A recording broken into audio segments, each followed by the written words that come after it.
Chair, we're live. Good morning, everyone, and welcome. It is Wednesday, February 9th, 2022.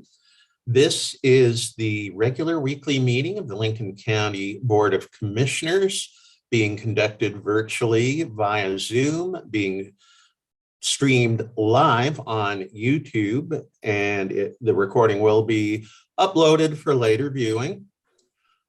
I'm Chair Claire Hall, and Vice Chair Katie Jacobson and Commissioner Doug Hunt are also present, constituting a quorum. First up, we have the adoption of the consent calendar. These are either routine items or items we've discussed at previous meetings.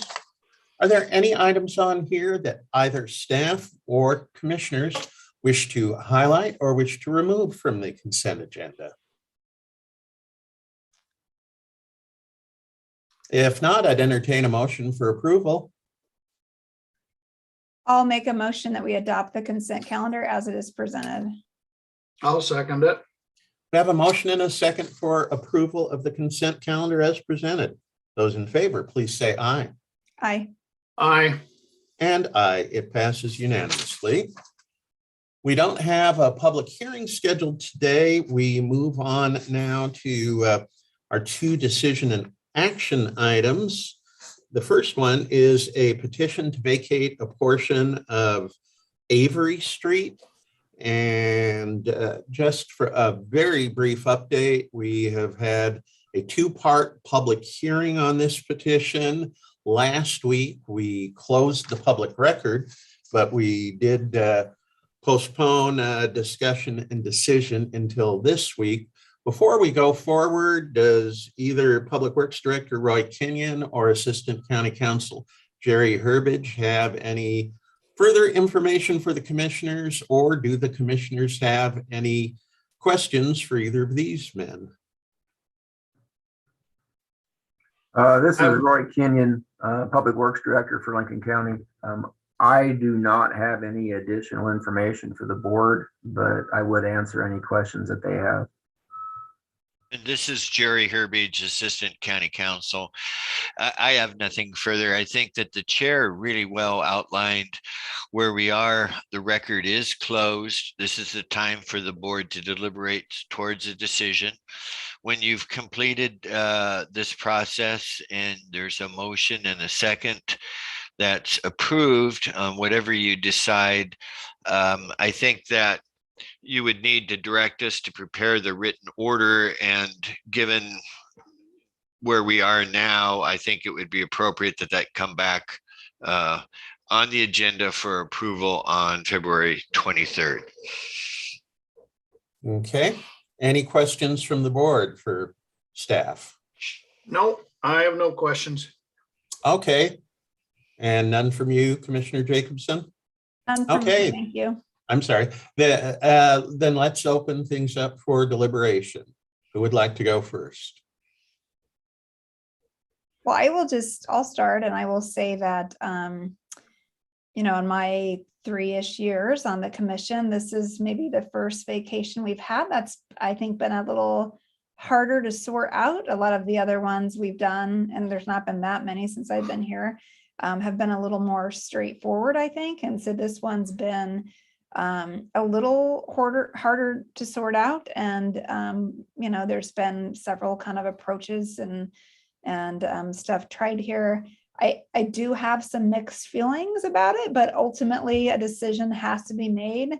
And so I'm leaning a certain way, but I'd like to kind of hear the rest of the discussion. And it would not be the first time that after the discussion, my mind is changed, or I see it a different way. So I'm leaning towards granting it, but I would like to finish the discussion. Commissioner Hunt, your thoughts? Sure. Well, throughout the testimonies, I continued to focus on what was the status or characteristics of the property at the time the different parties purchased their properties. To me, it's kind of a choice between status quo or making a change, and making a change will benefit some and disadvantage others. So I am in opposition of the petition. In other words, I think it's best to keep the property status quo as it has been prior to the petition. All right, my thinking is at this point is to not grant the petition. You know, a whole lot of issues have come up about many things, but it all comes related to this request. But to me, it all comes down to the question is that our guiding principle on these is the question, is the vacation in the public interest? And to me, that always means, and we've always interpreted it to mean the broader public interest. And I just, after evaluating all the testimony, written and verbal, I just don't see where there's a compelling case that the broader public would benefit from this. Any further discussion, or would someone like to make a motion? Well, I'll move to deny the petition to vacate a portion of Avery Street.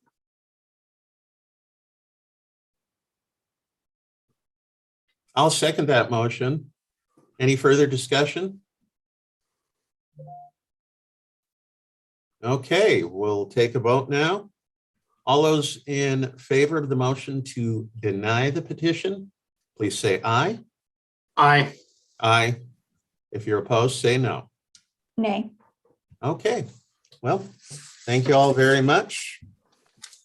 And we move on now to ambulance service area plan, proposed revisions that have been submitted to us by the Ambulance Service Review Committee.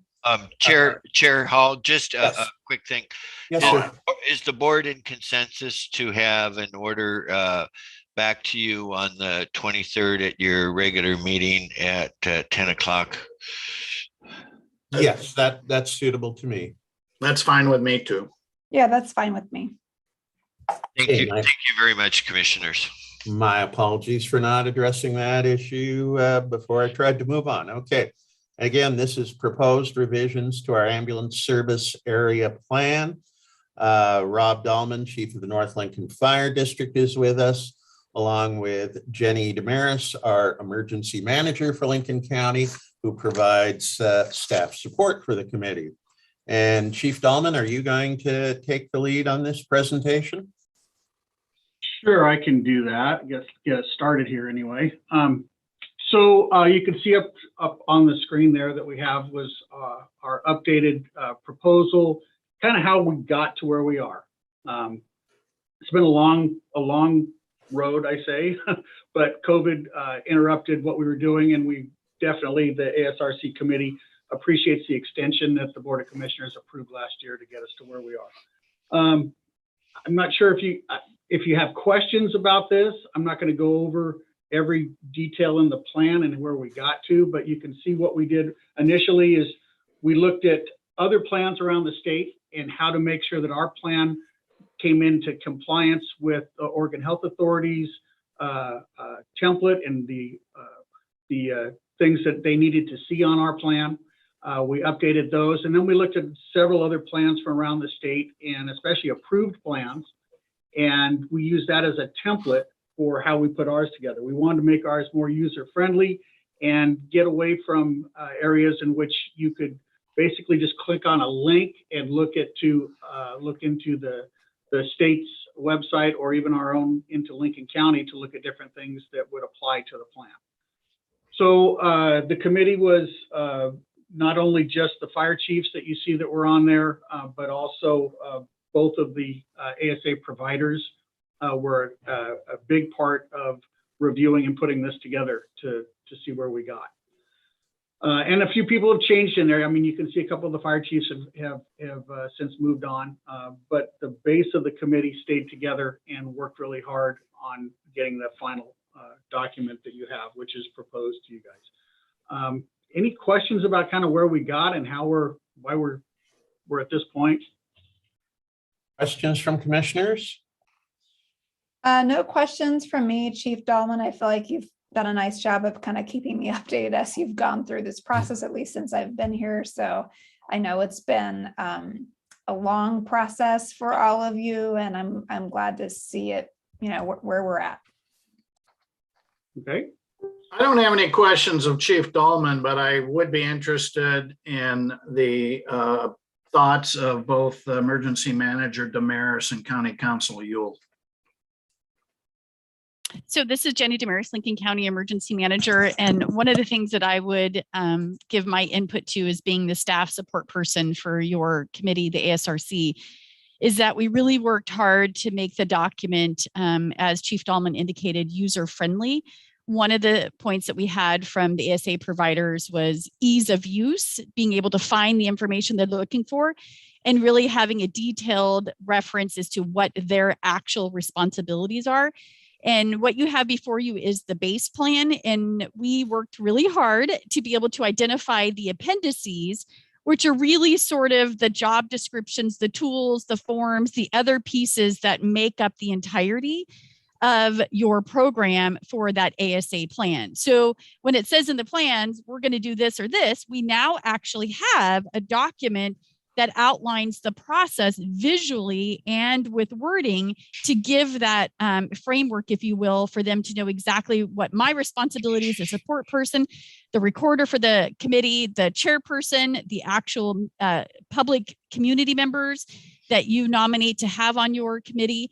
And so it really now is the full package. And the next step for after the commissioners determine approval, this will then go to the Oregon Health Authority. They actually have to rule on our plan and give their authorization. The way things are right now, we should probably allow at least 2 to 3 months for the Oregon Health Authority to review their plan, and they actually have to bless it. And then their approval will be inserted into your new approved plan, and then it would be official.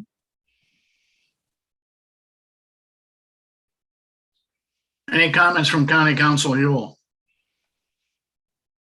Good morning, commissioners. No, the plan looks great. It's kind of like welcome to the 21st century of using technology. So no, we're happy with the changes. And like Ms. Damaris said, we're going to send it to the state. And once they approve it, then you can incorporate it. And then hopefully this will be in place for the new contracts that will go in on July 1st of this year. Okay, thank you both. Yep. So the next step, commissioners, would be to make a motion to approve the new ASA plan changes. I make a motion that we approve the ASA plan as presented. I'll second it. Okay, we have a motion and a second to approve the plan as presented. Any further discussion? Hearing none, all in favor, please say aye. Aye. Aye. Did I miss your aye, Commissioner Jacobson, or? Oh, I did say it. Maybe it overlapped yours. Okay, just wanted to be sure for the record. All right, thanks everybody on that issue.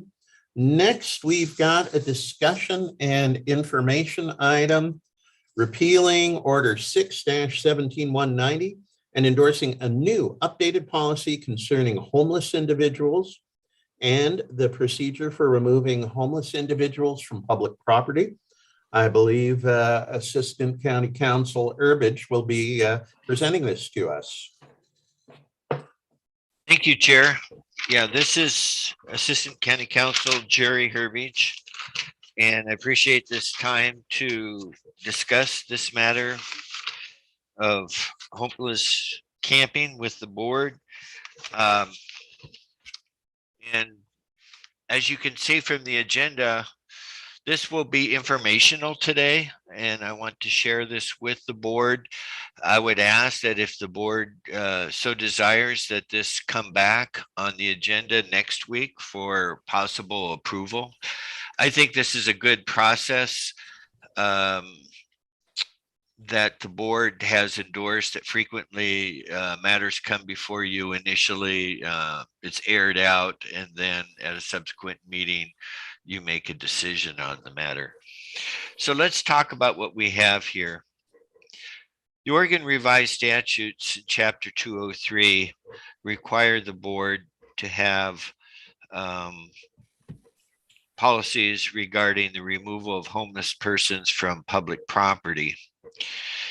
And indeed, in regards to this, in relation to this, in 2017, October 28th, 2017, the board did adopt Order 617-190, an order concerning the removal of homeless persons from public property in Lincoln County. And this is in regards to the statutory requirements.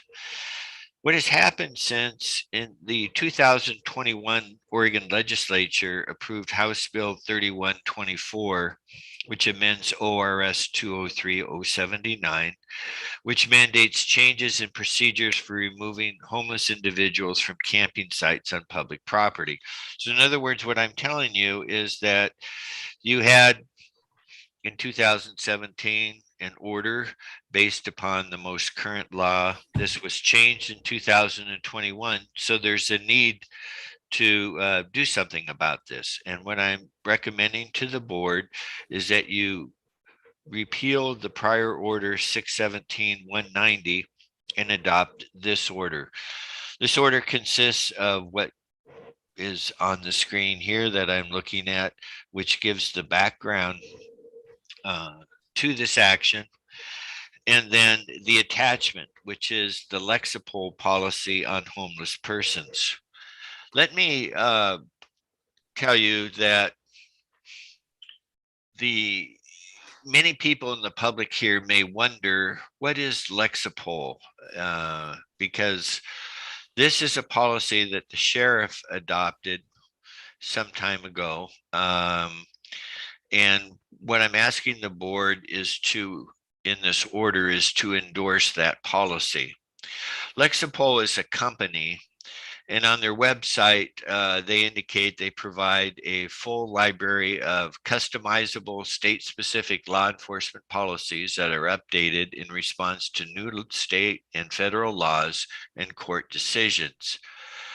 That company, Lexapol, provides fully developed state-specific policies, researched and written by subject matter experts and vetted by attorneys. Their policies are based on nationwide standards and best practices, while also incorporating state and federal laws and regulations where appropriate. So, in other words, the sheriff's office has the subscription service that's a standardized service from Lexapol, and it covers all kinds of different policies relating to the sheriff's office. And the sheriff has adopted one that relates to homeless camping. And rather than preparing, well, I did that at one time, but rather than submitting to the board a separate procedure for sake of consistency, which I think is very important, I'm going to ask the board to endorse the Lexapol policy. Now, it is attached, as you can see here, it says policy 429 to this order. And what I will say to you is that the Lexapol policy transcends somewhat the Oregon Revised Statute 203079 in that it establishes the philosophy of the sheriff's office, and it is a policy that is based upon best practices, but it's also based on respect for homeless persons and in terms of dignity and so on. If you look at the purpose and scope, 429.1, it indicates that the sheriff's office recognizes that members of the homeless community are often in need of special protection and services, and the sheriff's office will address those needs in balance with the overall missions of the office and so on. And the 429.1.1, it talks about providing law enforcement services to all members of the community while protecting the rights, dignity, and private property of the homeless. Homelessness is not a crime, and members of this office will not use homeless solely as a basis for detention or law enforcement action. So, in other words, the policy that I'm asking you to endorse is one that addresses an approach to this community issue, and it's done with dignity and humanity, and I think that's a very good thing. Let me say just a few other things. I indicated earlier that this order is in response to House Bill 3124. That House bill affords, I would say, greater rights to homeless people. The major change that you should be aware is that it extends by 2 days the notice that local governments must give before clearing out a homeless camp and the belongings of those people. So in other words, under the old law, which we would be repealing, the notice required 24 hours notice, and this is 72 hours. The policy addresses a little bit about what personal property means in terms of corresponding with the statute that's reasonably identified as belonging to individuals and having apparent value or utility.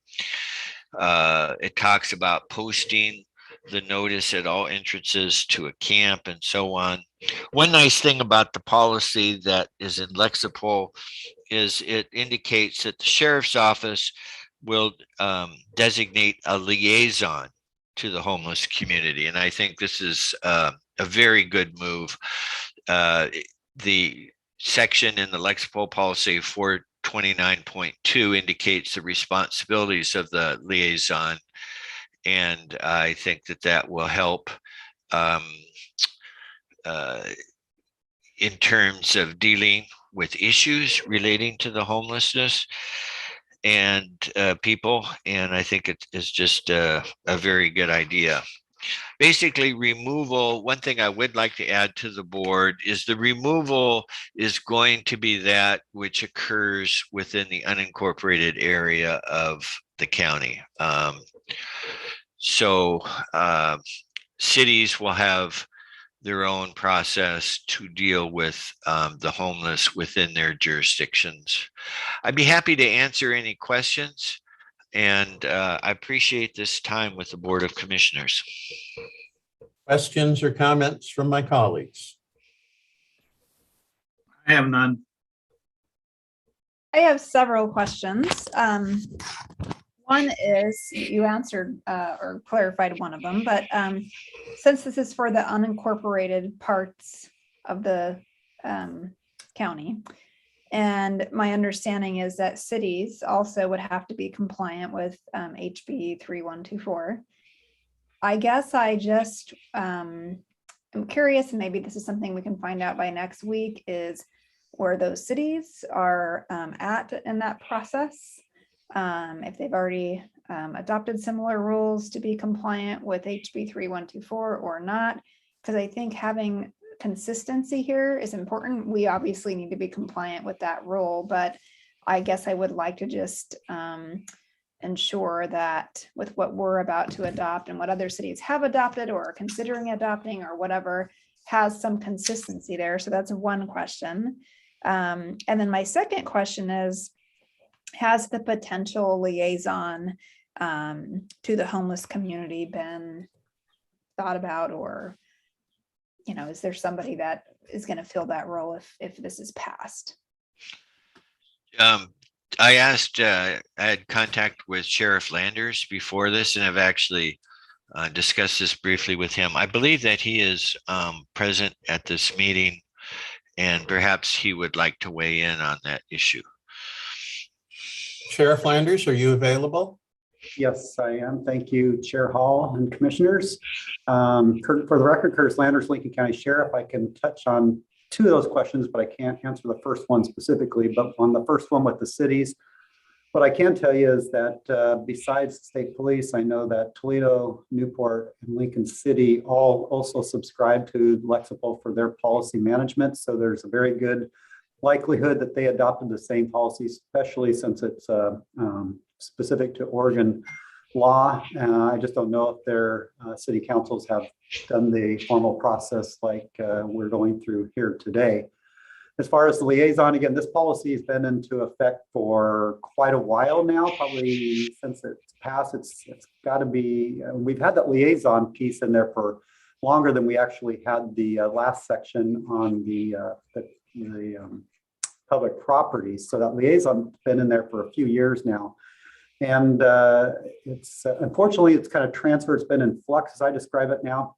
We initially, when we had our COMET deputy, our COMET team, community outreach, mental health enhancement team going, we had assigned that to that person and that team to do. It was a very good fit for that. But as you know, with HHS losing that position and our situation of being short-staffed right now, that we don't have adequate resources to and people in spots to do that at the time. So then it fell to our community services deputy when we had Jesse Hess here.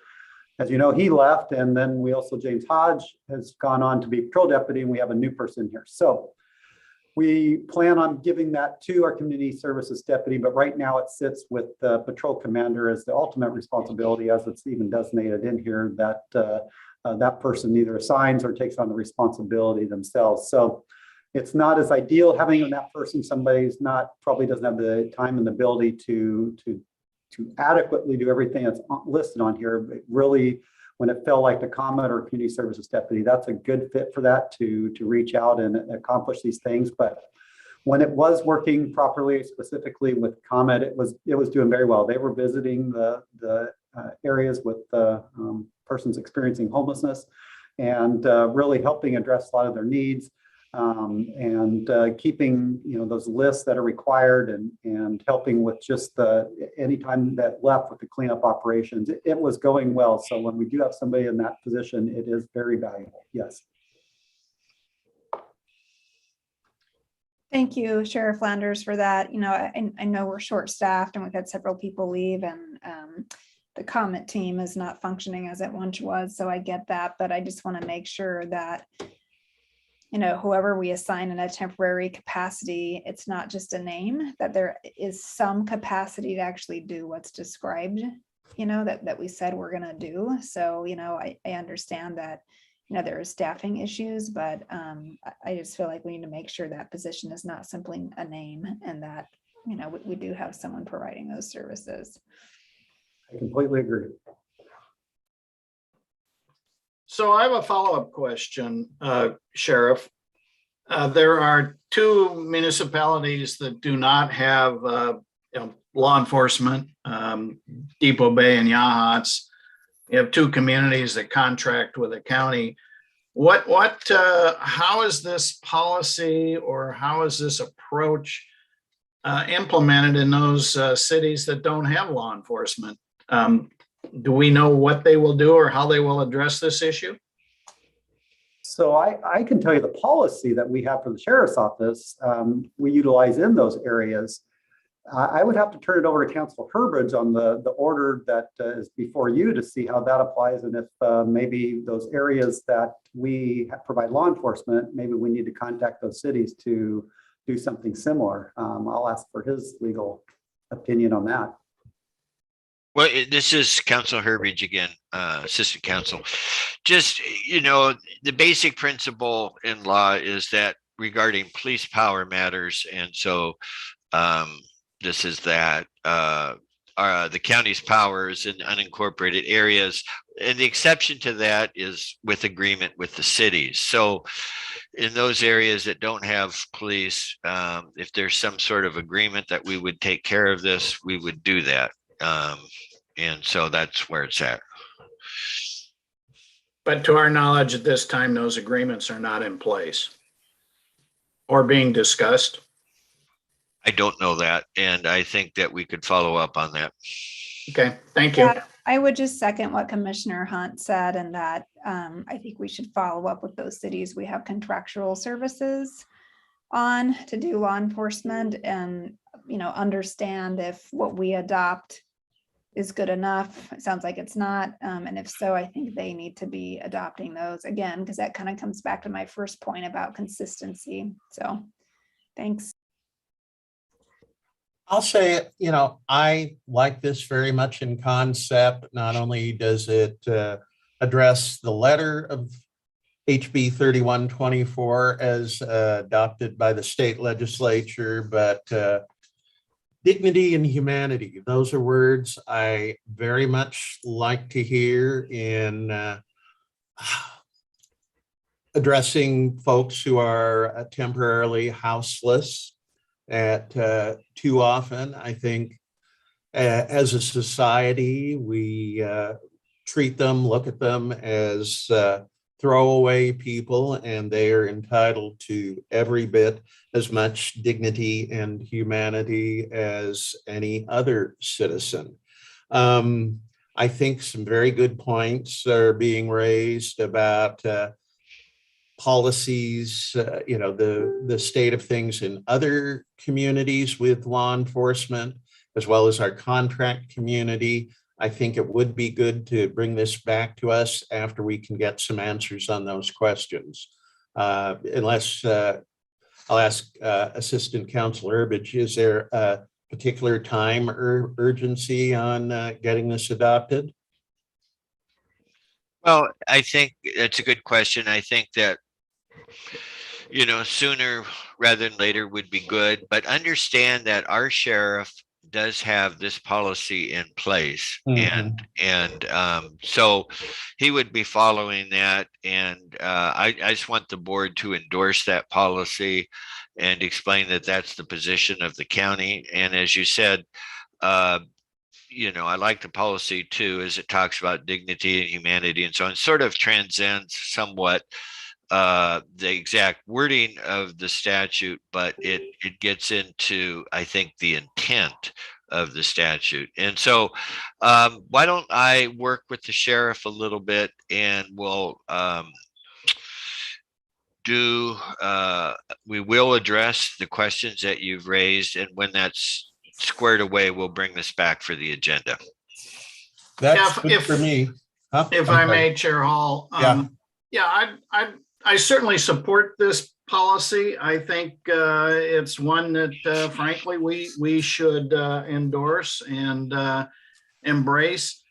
So my comments were not meant to say that I have concerns necessarily about the policy or having the county recognize this policy.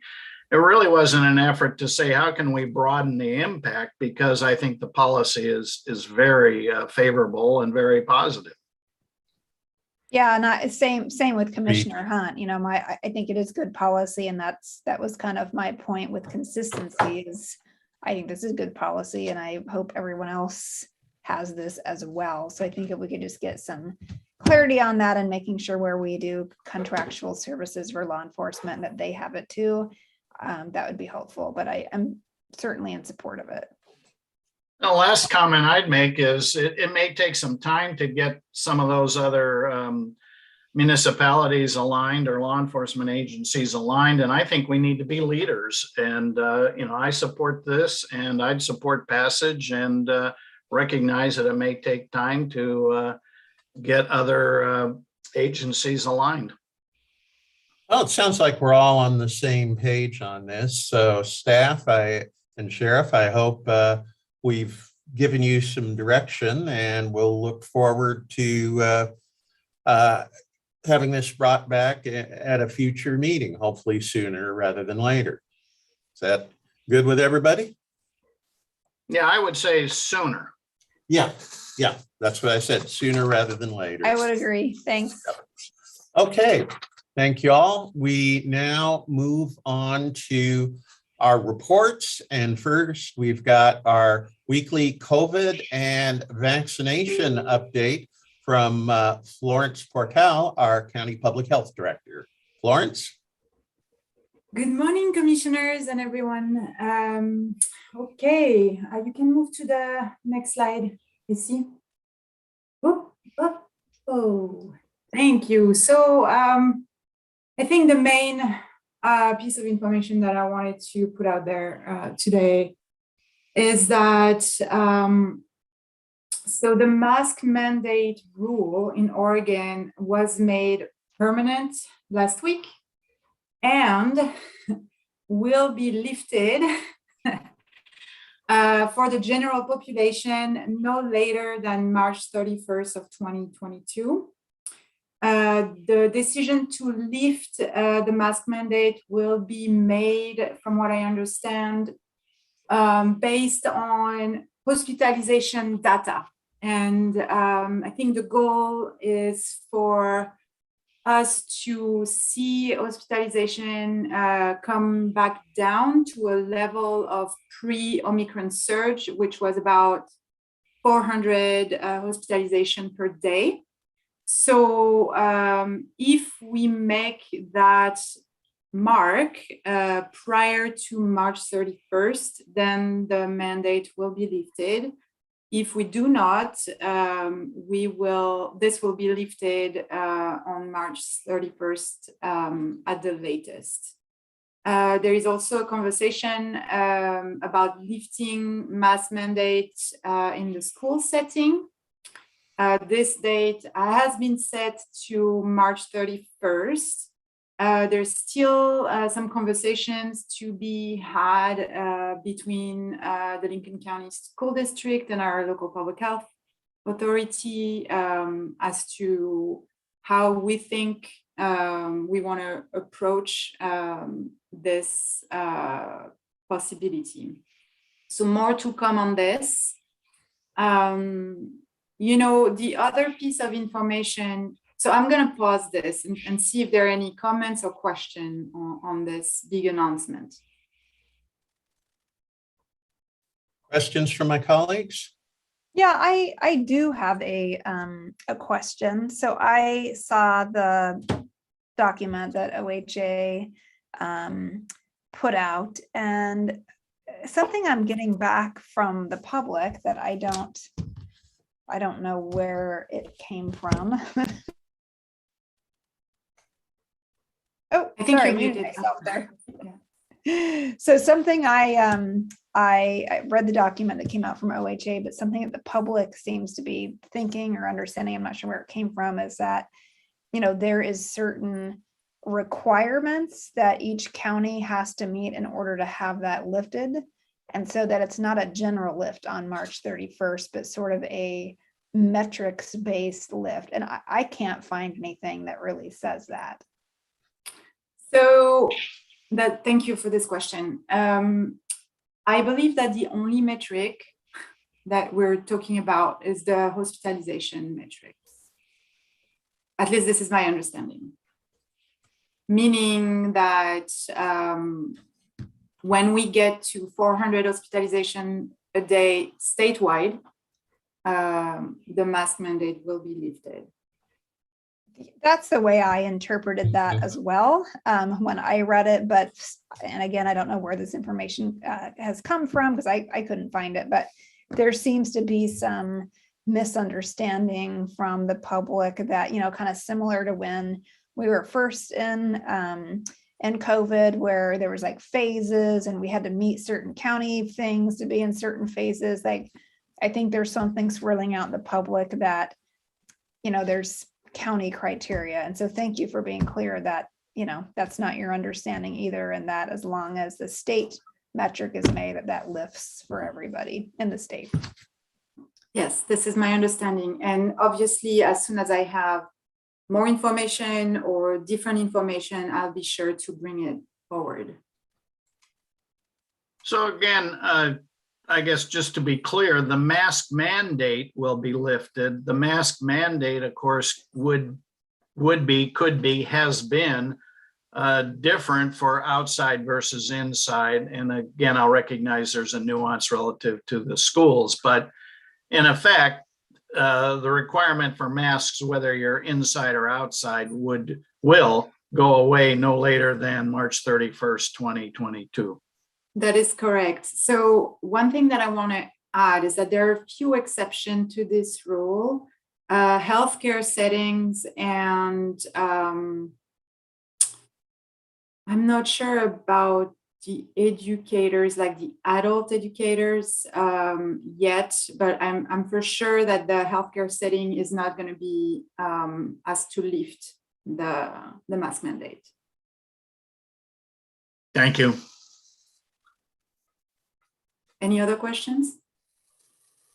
Looks like we don't have any at this time, so please continue. Okay, so the other, I think, important information for us to communicate this week is that we have peaked in the amount of cases that are being reported to us. And it looks like we're trending down, even though so at the state level, you can see this is fairly obvious. We're seeing, though, a little bit of an increase back up a little bit. So we'll have to see where that leaves us. For Lincoln County, you can go to the Lincoln County slide, Casey. This one. So as you can see, we're already at 453 cases for pretty much the first week, a little bit over the first week of in February. Can you scroll one more down? So this is what I was talking about. So as you can see, we peaked the week of 116 and started to come down the week after that. This past week, we're about at the same numbers that we were the previous week. So we'll have to look closely at our numbers there. We're seeing a trend down, but we might be plateauing. So we'll see how we do moving forward. Next slide.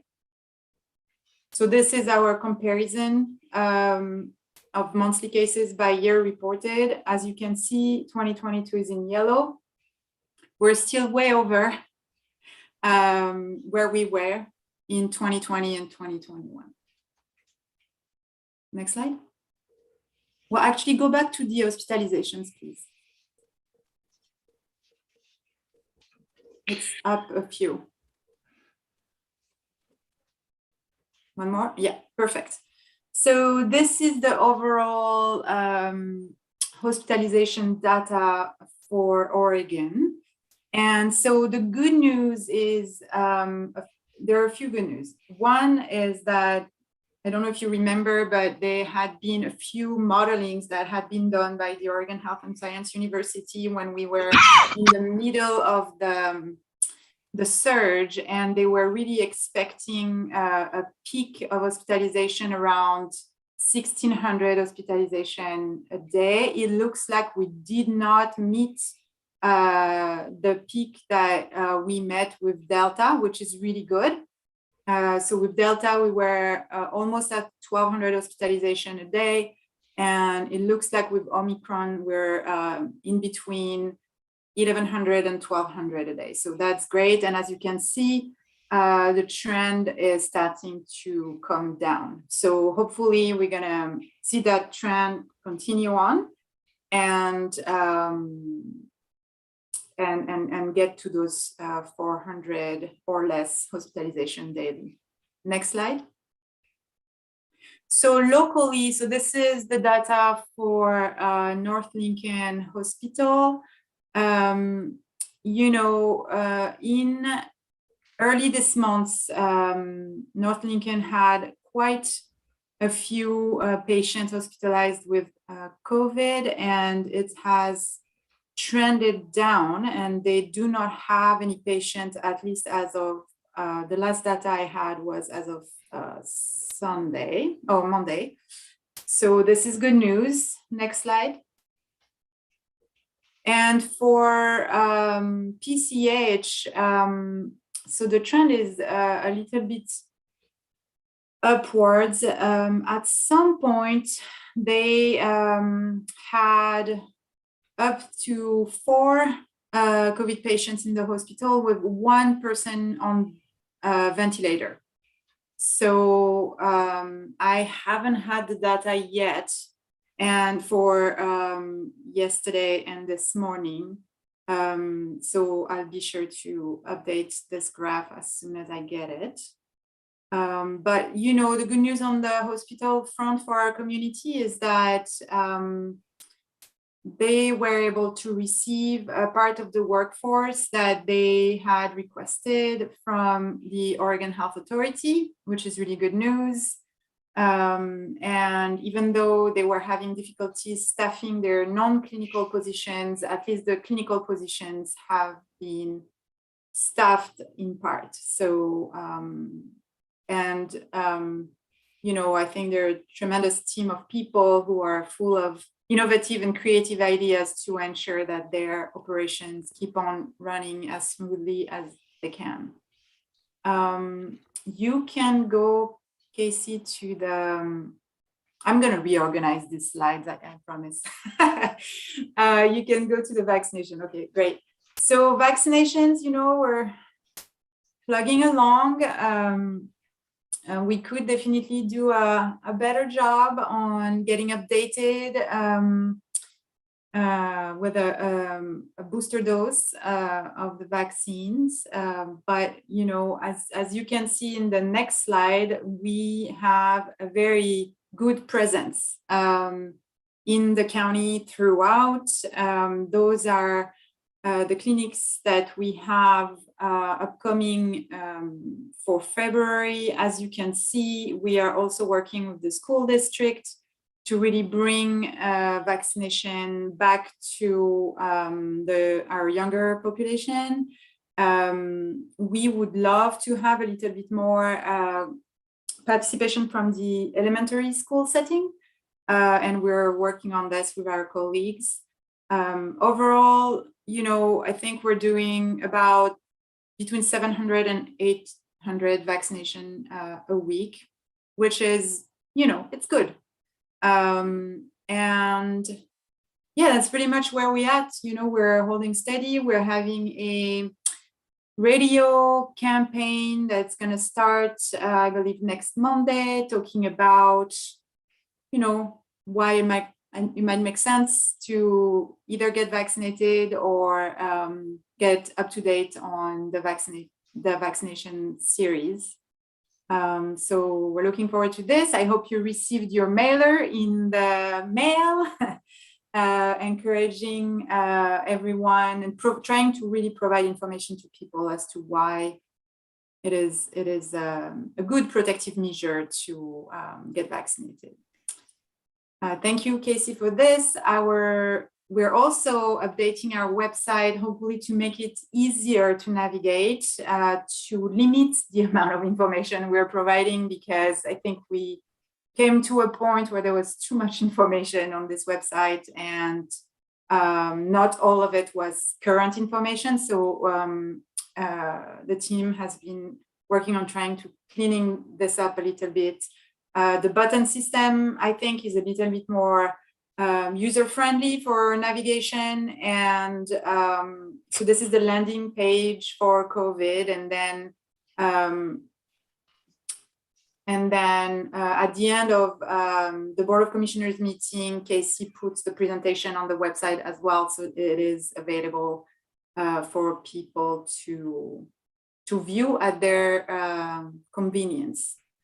So this is what I have for you today, Commissioners. Any questions? No questions from me, but a comment. Just it's nice to hear more encouraging news, but oh my gosh, what a long, hard slog it's been. And so thanks to you, Florence, and to your team, and to Samaritan and the Sletz Clinic and our many, many other pharmacies, our many, many other partners who are staying the course. Questions or comments from my colleagues? I would just add, certainly I echo your comments, Chair Hall. I think, it takes the whole community, if you will. And I think we have the different agencies working together collaboratively and cooperatively, which only makes our efforts to vaccinate people more effective. And I guess the last comment I'd make is, well, I don't have anything, I guess, that would be data driven. When I hear that we're doing 700 to 800 vaccinations a week, to me, that seems like a pretty good number. So I think that's indicative of the good work that everyone is doing. And I appreciate all their efforts. So thank you. Thank I you. certainly agree with what Commissioner Hall and Hunt just said. I do have a couple of questions though. One is the 700 to 800 vaccines that you're doing. I mean, that's what you public health are doing, not counting like what pharmacies are doing and that kind of. No, thing. it is counting everybody. Oh, it's counting everybody. So there's Yeah, 700 so to we're 800 getting, vaccines in a week from everybody. right, so we're getting a report that is taken out of the immunization database. And Okay. so anybody who vaccinates in anywhere has to enter that data in the system. So it's through all partners. Okay, and then Casey, if you could go forward, I think it was a slide or two, the upcoming vaccine. Okay, yeah, I had a question. Maybe I'm not just reading this right, but fourth down on the left, OCCC clinic, Lincoln City, Newport Fairgrounds Clinic. Yeah, so this is because we have 2 clinics that day. Oh, okay. on I the was reading 18th. that and I was like, where is there a fairgrounds in Lincoln City? I No, wasn't so- quite understanding that. Okay. Okay, sorry. So we have one clinic in Lincoln City at the OCC campus, and then we have another clinic that same day at the Newport Fairgrounds on the 18th. Okay, I'm with you now. Thanks. Okay, but I can make sure that I'm changing that to make it more readable next time. Yeah, maybe 2 different Yeah. slots or something. Yeah. Okay. Thank you, Florence. You're welcome. Again, thank you, Florence, and we'll talk next week. Okay, Thanks. thank you. Bye. Okay, we are now at the reports from commissioners, and do either of my fellow commissioners have anything to share? I have nothing to report. Commissioner I Jacobson? will share that myself and PIO Miller testified Wednesday night. No, wait, today is Wednesday night. Sorry, I think I gotta go on my calendar. Monday night, all blurs together there. Monday night, we gave an update similar to the update we gave here at the end of the month to the House Special Committee on Wildfire Recovery. So we presented there. One of the things that we talked about and advocated for was OCHS to commit to the Tiny Home Village project in Lincoln City, which land has been identified, not acquired, but identified, but there's not yet been a commitment from the state to do that. And so it sounds like the committee will be helping us in advocating for that project to get committed to with the dollars that OCHS already has for wildfire housing. So I was happy to hear that, because I think, as we all know, land and property and all of that is getting snatched up very quickly. So the sooner we can get a commitment and move on that, the better for everybody. And overall, it was a good discussion. A lot of the other communities are facing the same challenges we face. So there's always kind of some solidarity and that. But I will say, in listening to some of the comments from other communities, we have done just amazing work. The fact that we already have some road money in hand when a lot of communities still do not, I think just goes to show how great staff like Director Kenyon and others have been working hard on that, even though they're not our roads that we own. Additionally, the rest of the state is still waiting for the state to stand up a septic and well water program. So going on almost into 2 years, there's still not been resources for many people and communities to fix septics. And we got money ourselves and stood it up, with a big thanks to Asia here in the BOC office, and a big thanks to our finance department, and a big thanks to Chrissy Lucas from OSU Extension. We've already had a septic program stood up and are now simply just awaiting more money into the account to do that. So we have made just incredible progress here in Lincoln County, and it certainly feels like we have, but hearing the struggles that other communities are still facing when we've been able to kind of march forward on certain things was really good to hear. We certainly have a long way to go, but thankful for the support of the board and everybody in the county on this, and thankful for the support on the committee to hopefully helping us push that tiny home village through. So thanks. Thank you. And I will report that this morning I joined Lincoln City Councilor Judy Casper and folks from other parts of the state to testify at a public hearing before the Oregon House Housing Committee in support of House Bill 4123. That's the 2-year $1 million pilot program for 8 communities to develop a strategic plan and long-term coordinated plan to address homelessness. As we heard earlier in the meeting, that this is really a problem that extends beyond city boundaries, county boundaries, and it is just continuing to overwhelm a lot of the resources of, especially of smaller counties and cities. The bill has been scheduled for a work session on February 14th, and in speaking to one of the committee members after the meeting, she said she feels pretty positive that this bill has some momentum. So I'll keep you updated on that. Now, PIO Millard, it is public comment time. And do we have anybody signed up for video testimony? Chair, would you allow me to just show the online material before we shift into our live public input? Certainly. Okay, so let's just take a look at what came in regard to written input. And of course, that can be found in supporting documents at any given commissioner's meeting page. We ask that people submit that information into our Smart Sheet document. So that which was submitted there has been put here on our website. Okay, commissioners, we have 2 individuals, I believe, that are going to provide input.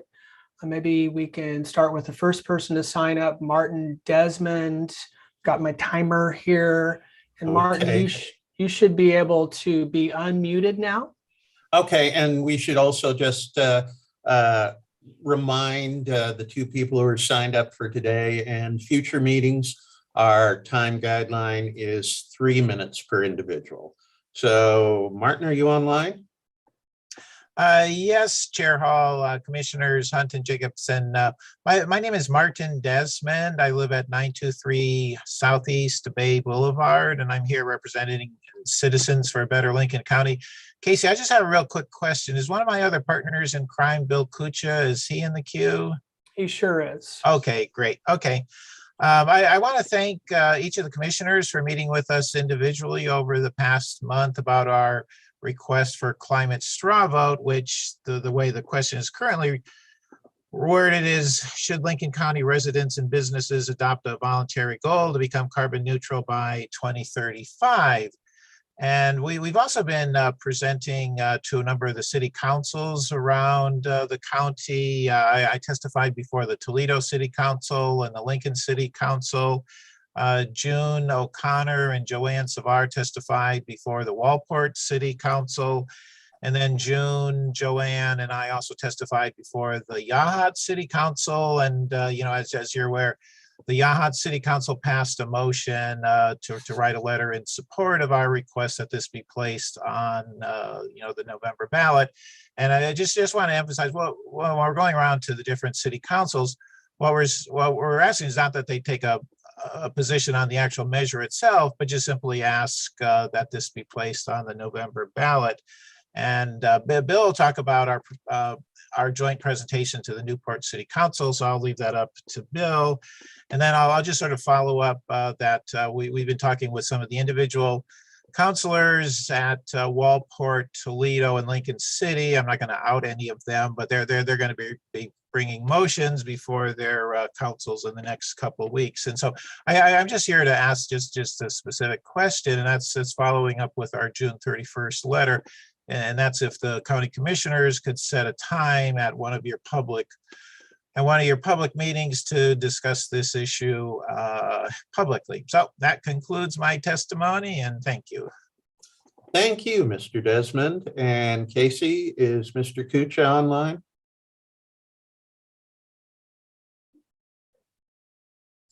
You're muted, Casey. Oh, he should be ready. Sorry. Hello, commissioners. How are you this morning? Beautiful morning. Thanks for having a listen here. Yeah, Martin and I testified with the Newport City Council, and it was a pretty good, lively discussion, and it was almost unanimously voted to support this. One counselor, Ryan, what's his last name? Anyhow, he decided not to. First, it was kind of a vague reason, but what again, the straw vote doesn't have any teeth in it, like Katie has pointed out to us before, Commissioner Jacobson. But the idea is, the importance of building a political will in our community, and we just need to have a more lively, ongoing dialogue. Somehow this follows through the cracks while the situation in the county gets more and more dire. So, what we're after here with 350 is more of a bottom-up approach. I know you all are very overwhelmed with so many things. I gave a listen to your meeting today, and I can appreciate that.